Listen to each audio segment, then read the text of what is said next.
Dans Carrefour, mesdames et messieurs, à présent, la découverte. Que découvrons-nous aujourd'hui? Le Théâtre National.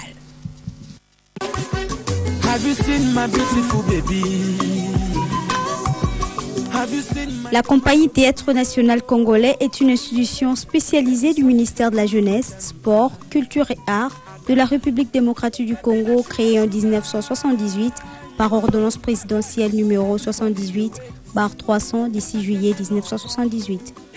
Cette structure est née de la fusion de 3 groupes artistiques avec des missions spécifiques pour chacun. Le Théâtre National fut celui qui donna le temps. Créé en 1969, le Théâtre National Congolais est né de la volonté du ministère de la Culture et des Arts de doter le pays d'une institution qui aurait pour mission de créer, diffuser, promouvoir les arts de spectacle, revaloriser les cultures ancestrales en perdition, au fin de faire de cette structure l'ambassadeur itinérant de la culture congolaise.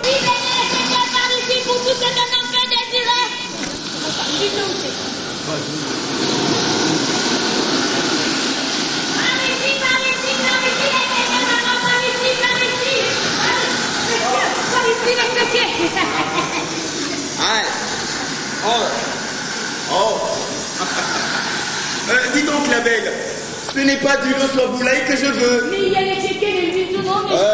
Non. Ajouté à celle existante, le ballet national.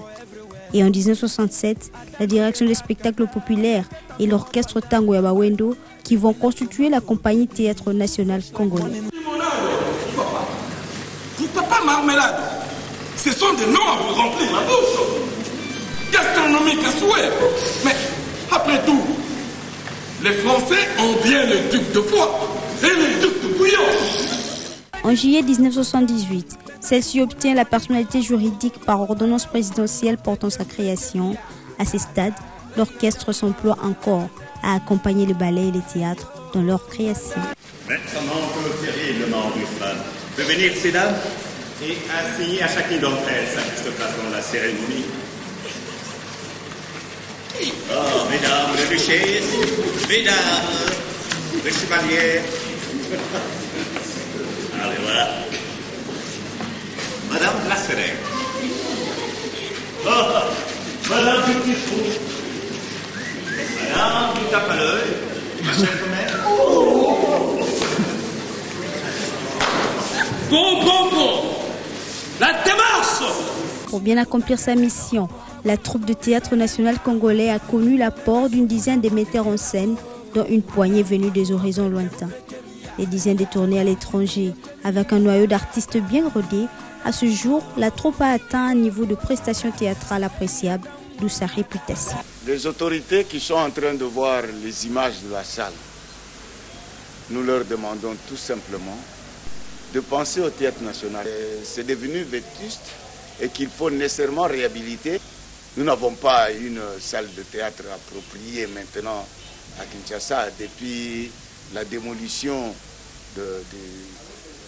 du grand bâtiment de spectacle à l'époque, le Kultrana, où on pouvait se retrouver avec 3-4 salles de théâtre à la fois, où chaque troupe pouvait avoir sa salle et travailler correctement. Mais maintenant là, nous sommes confinés. Nous avons comme outil de travail le corps. Et le corps a besoin d'un endroit approprié, très bien, pour que nous puissions travailler vraiment à l'aise. En ce qui concerne son style, de la forme du théâtre africain à celle dite contemporaine, en passant par des expressions dramatiques de recherche, cette institution culturelle s'est assurée une certaine maîtrise de toutes les facettes de cet art, d'où cette prestation appréciable. Ayant effectué des tournées dans des pays tels que le Nigeria en 1977, l'Allemagne en 1979, le Rwanda en 1984 et 1988, la Belgique en 1987, la France en 1987, le Niger et le Congo-Brazzaville en 2005, le Théâtre National Congolais a dû obtenir des mérites tels qu'un diplôme d'excellence avec la pièce Barabbas en 2002 et un diplôme d'honneur des mérites des arts et des lettres par le ministère de la Culture et des Arts. Les ballets nationaux de la République démocratique du Congo, qui fut créé en 1974, est très vite devenu la coqueluche des ballets africains grâce à ces spectacles qui dévoilent les profondeurs et les intimités de l'Afrique noire. Cette troupe a une longue expérience de la scène et s'emploie à l'œuvre pour la diversité des cultures. C'est pourquoi aujourd'hui, le Ballet national de la République démocratique du Congo est considéré comme l'ambassadeur non seulement de la culture congolaise, mais aussi et surtout de l'Afrique sur des scènes étrangères où elle est applaudie.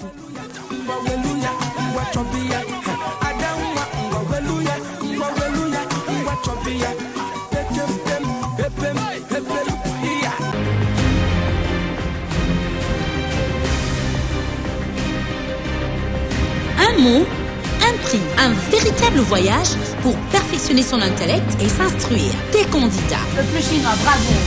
Leur tête. Neil Armstrong. Tous les dimanches de 18h10 à 18h30.